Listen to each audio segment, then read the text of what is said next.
Hello mga kagtang, nakikita nyo ba ang nakikita ko? Kita mo ring malingkuranan nga nasa ubos, mga puti nila misa. Mo ni ang event ay event unya. Ay manghatag pagkaon. Mo ni siya tawag og iftar party. Kami mga on lang me diri dapita.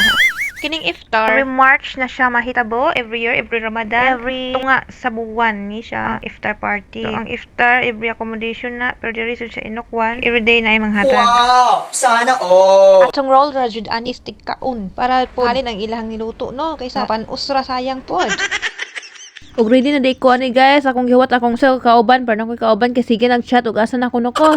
Unya na pud mi agion ani usa ka kauban na mo. Ay tulo mi ka buok mo na og masama para di uwaw. Wa bitaw nakaila na mo. Kami ray nakaila. Dira man sad kita ang nipila. Unya pagawas sa mo gamay pagtaw. Naka-decide mi nga mag walking sa mi sumangil. Sa mga 4 times para di putantong uwaw no nga kami ang nangunguna doon. Unya nag-walking mi. Gihapit akong nilabhan kung nawa ba or nabay nawaan. Basig gikawat na. Isa pa rin mo kawat ay. Samtang nalakaw mi, naghapit pa may dili kung pwede na balingkudan. So wala pa man. Dong may anong kilid no. Kaya sa unahan nakita mig na red carpet. Abihan mig ato mi papasuhon. Aw mga G pa di anha di sila mga G di ay. Naglibot na lang mi. And then wala mi nag-walking naghuwat na lang mi ng kilid. Magpaabot og go signal. Balik na mi sa agianan no kay maghuwat na lang mi sa kilid kung nanabay go signal. Ari na lang mi sa kilid magpaabot para makalingkod mi, makahibaw mi. Pwede na bang lingkuran? Shout out nga pala sa dalawang to na natsagang naghintay. Na nag-signal na nang lingkod sa mig amo. Pahilang mi para di mi makitaan nga kasi makitaan mi ba nga na number 1 mo nag-una-una lingkod. And before ta mo lingkod mag-picture sa pod para dai pang memorize next year.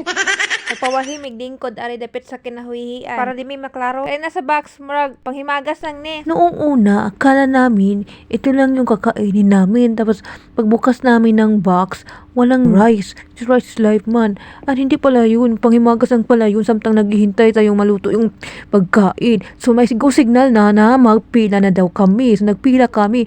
Tapos kukunin ko sana yung box. Nakita ko na nag-iba sila ng linya yung mga babae. Yung mga kasama ko. Iniwan ako. Wala lang kondensad son. Hindi ko na lang kinuha yung box ko. Bahala nagtapon yun. So pumunta kami sa kabilang side. Kasi Una yung mga babae. So una kami nakakain. So ito na pagkain ko. biryani ala utun.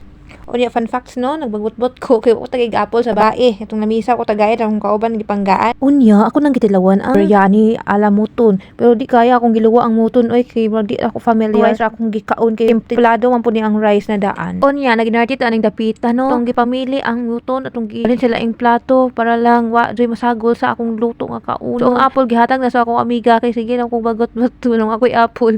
Kabuutan ba, shout out Ate Chini. Nanday po yung chicken barbecue guys. Mauna po na mong ikaon ng carrots, cucumber. Kanya kabagot buti ko ani guys. So kay ako tagay-apple ang uban di tagaan. Ano kayo ba? so gud ko kaon. Kaon katarang biryani kasi pamilian na mo tong karne sa muton. Pero di kaya ba? Isang plato dyan pa akong nalain nga muton. O akong yatag sa kauban o sa kay ganahan man siya. O kinig, laban, o apple din akong nadasaksis ang apple. O napoy gikaon nga. Gikan po ni pagpadong na mo uli na ihatag.